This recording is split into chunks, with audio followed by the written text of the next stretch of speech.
fill in the blank. You're not getting any younger, so share your dreams with people. Go do what you want to do. Life is short. Play all out. Just enjoy. Relax.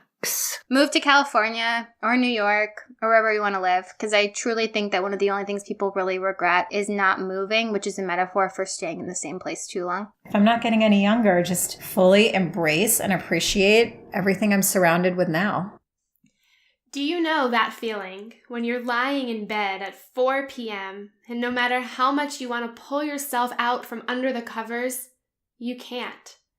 But while you're there, you're making yourself feel even worse. You're opening up Facebook, scrolling through Instagram, watching people on Snapchat and wondering how and why everyone else's life seems so great. That was me on Thanksgiving in 2017. I had a pile of library books to my left and my phone squeezed into my right hand, and I just couldn't let it go. I cried when I saw people post pictures of their family, their husbands, their kids, and wondered why my life wasn't anything as cheery as that. I've spent a lot of my 20s comparing myself to others. Was I living my life wrong because I wasn't married with kids by 25? Was I doing something wrong because my resume was a 2-pager with so many jobs that didn't even last a year? Was I ever going to be married with kids when I couldn't even catch a guy's attention on a date? Everything about my life felt like a dry clean only kind of mess. In 2017, I got in with the wrong crowd, and that crowd was called depression, and it filled my head with all of these mental bullies who sat me down and screened clips of all of my moments of failure over and over again, making me feel so blah. These mental bullies made me this really strange person who wasn't fun to be around, and all of a sudden said things like, ugh, why would I do that? Nothing matters anyway. I don't want to have fun. I laugh now about it, but back then, nothing really could make me laugh. You know, someone once told me that life works much like how you approach cleaning up your room. You let the mess pile up, and then one day you just snap and spend hours cleaning it all up, organizing every drawer, and carefully putting back the clothes in your closet by their color. That's sort of what happened to me. After 3 hours and 24 minutes of social media annoyingness, I snapped. I got out of bed, put myself in the shower, and said, Jennifer, Sarah, Glantz, enough!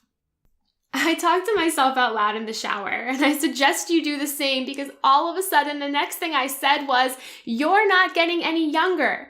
So, write that book, fix your relationship, start a podcast, send an email, take a vacation, ask for help. Jen, disrupt your life. I wiped the soap out of my eyes, turned off the water, and ran to my computer. That's where it all started. That's where on Thanksgiving night, while others were stuffing themselves with cranberry-covered turkey and apple pie, I went on Facebook, started a group, and decided to create a place where people, no matter where they were in life or what they were trying to accomplish, could have a home to make that happen, or feel less alone, or stop bullying themselves. You're not getting any younger. It's a place to disrupt your life, for a good reason, to make it count. Over the past 5 months, almost 1,000 people have joined the Facebook group and chatted and shared and connected with each other, which is why I decided to turn this into a podcast and eventually into a book. So welcome to the show, which I promise you will be the place that every single week you can come and listen to the stories of people just like you, who did something different, something small, something big, something weird to make their life feel more like theirs and less like what anyone else told them it should be. Like Laura Hughes, who packed up her life to travel the country in a van. Or Lori Davis Edwards, who puts a spin on finding love in the dating app era by teaching women how to feel worthy of finding love in the first place. Or Rachel O'Brien, who is doing what it takes to make a name for herself as a female comedian. Or Molly Ford Beck, whose life has changed again and again and again by sending emails to people she wasn't even sure would ever write back. And then there's me, your host, Jen Glantz. I have a lot of things that come after my name, like being the founder of Bridesmaid for Hire, the author of All My Friends Are Engaged and Always a Bridesmaid for Hire, the creator of the blog The Things I Learned From, and being an all-around pizza-obsessed, messy blonde-haired woman. From the outside, my life looks glamorous. I go to weddings for a living and travel a lot for work. I post fun pictures on Instagram and write honest advice about my mistakes. But deep down, I'm struggling. Deep down, I'm questioning. Deep down, I'm fighting for so much more to make my life the adventure I want it to be. You're not getting any younger, so listen up. We've got some really awesome shows in the lineup this season with a new episode every single week. So make sure you press that subscribe button on iTunes so you know when the newest episode drops. I'm so excited to welcome you to this adventure. Love always, Jen Glantz.